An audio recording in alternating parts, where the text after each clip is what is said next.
Bells Overseas, the sound of your future. Australia नई immigration policy लेके आ रहा है। इस पॉलिसी में कुछ चेंजेस हैं।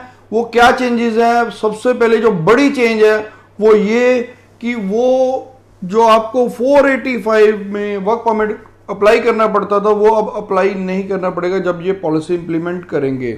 सेकेंडली वो ये भी सोच रहे हैं कि जीटी क्राइटेरिया को खत्म कर दिया जाए और उसकी जगह जैसे कनाडा में जीआईसी होता है या न्यूजीलैंड में एफटीएस होता है, ऐसा कोई प्रपोजल लेके आए। हालांकि इसके बारे में अभी कोई श्योरिटी नहीं है, लेकिन इसके बारे में विचार चल रहा है उनके दिमाग में कि ताकि जो फंड्स वगैरह फेक फंड्स वगैरह लगते हैं उससे छुटकारा पा सकें। उसके बाद आपको पता कि कुछ यूनिवर्सिटीज को भी उन्होंने लेवल 2 में कर दिया है, क्योंकि रिस्क रेटिंग को देखते हुए वो नई इमिग्रेशन पॉलिसी इस हिसाब से बना रहे हैं कि स्टूडेंट्स जेन्युइन ही वहां पर आए, क्योंकि उनका ये पर्पज है कि जो स्टूडेंट्स प्रॉपर यूनिवर्सिटीज में पढ़ना चाहते हैं और जो स्किल्ड माइग्रेंट है वो कह रहे हैं कि हमें स्किल्ड माइग्रेंट चाहिए, वो नहीं कि कोई भी आके जैसे पहले स्टूडेंट्स ने करा कि यूनिवर्सिटीज में वीज़ा ले लिया उसके बाद कॉलेज में चले गए प्राइवेट में, वहाँ जाके अपने दिहाड़ियाँ शुरू कर दी।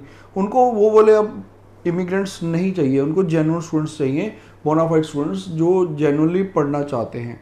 तो उसी के ऊपर वो अपनी जो नई पॉलिसी है उसको फ्रेम कर रहे हैं।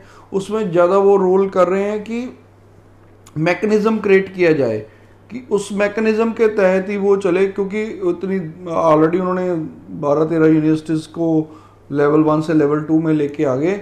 हालांकि उनकी कईयों की एक उन्होंने पर्टिकुलर परसेंटेज रखी हुई थी, इस परसेंटेज से डाउन जाएंगे तब आपको लेवल 2 में किया जाएगा लेवल 1 से। लेकिन उन्होंने कुछ यूनिवर्सिटीज़ को ऐसे भी कर दिया बीच में, लेकिन उसको रिस्क रेटिंग के फेवर में देखते हुए उसको उन्होंने लेवल 2 में कर दिया है। तो ये जो पॉलिसी जब आएगी तो तभी पता चलेगा, कुछ चीज़ें क्लियर होंगी। लेकिन ये जरूर है कि अब उनकी नई पॉलिसी आ रही है, उसको वो फ्रेम कर रहे हैं, उसमें वो क्या क्या चेंजेस करेंगे ये आने वाले टाइम में पता चलेगा। लेकिन ये डिसाइडेड है कि वो कर रहे हैं, क्योंकि पीछे स्टूडेंट्स को बहुत बड़े पैमाने पर रिफ्यूजल्स दिए हैं उन्होंने, और अच्छे प्रोफाइल्स को। क्योंकि जब देखा जाए तो बिफोर कोविड यही था कि 95% अगर आपको लेवल 1 यूनिवर्सिटी ने सीओई दे दी तो आपका वीज़ा आ जाता था। लेकिन पोस्ट कोविड ये जो रेशो थी वो लगा लीजिए 80 to 90% रहेगी, लेकिन अब तो वो रेशो उससे भी कम चलेगी। तो अब ये नई पॉलिसी में और क्या चेंजेस करते हैं, और ये यूनिवर्सिटीज़ भी अब रिप्लाई नहीं कर पा रहे, क्योंकि ये मेन पर्पज़ जो है वो जो रिफ्यूज़ल दे रहे हैं वो डिपार्टमेंट ऑफ होम अफेयर्स यानी कि डीएचए दे रहा है। डीएचए की तरफ से हमें कोई भी गाइडलाइंस नहीं मिलती। आगे रिफ्यूज़ल लेटर पे पूरी डिटेल्स लिखी होती थी, लेकिन अब वो भी ऐसा नहीं है। अब सिर्फ वो एक जेनरिक सी रिफ्यूजल्स ही कई केसेस में दे रहे हैं।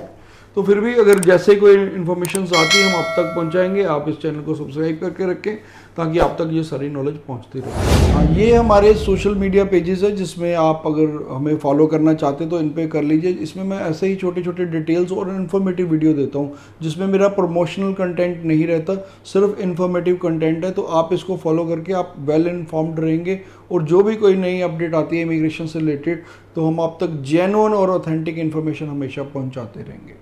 Bells Overseas, the sound of your future.